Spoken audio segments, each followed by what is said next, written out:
¿Cuál debería ser el límite de velocidad en zonas residenciales? 40 kilómetros por hora. 50 kilómetros por hora. 40 y 50 kilómetros por hora. 60, 80 kilómetros por hora. Hicimos un experimento para medir la velocidad apropiada que debe tener un vehículo para evitar siniestros graves. ¿Qué pasaría si manejas a 60 kilómetros por hora? Buenas tardes. Hola. Bueno, lo primero, cinturón de seguridad, ponte cómodo, revisa frenos. Esta es una prueba de manejo y vamos a ir a una velocidad de 60 kilómetros por hora. ¿Listo? Hasta.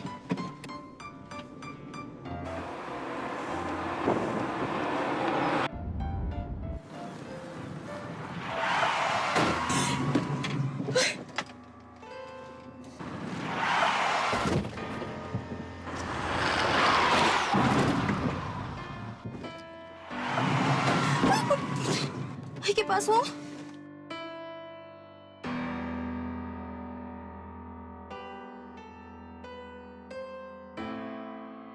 ¿Qué pasa cuando conduces por una zona residencial a 30 kilómetros por hora o más despacio?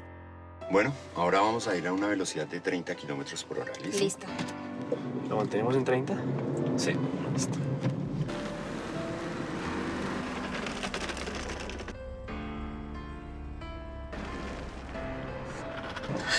¿Pudiste ver al niño cruzar la calle? Sí, claro. Esa es una velocidad prudente para conducir en zonas residenciales. Nunca sabes cuándo va a ocurrir un siniestro. Y si ocurre, vas a reaccionar apropiadamente y salvar una vida. Conducir por zonas residenciales a 30 kilómetros o menos salva vidas. Bájale a la velocidad. Alcaldía de Bogotá.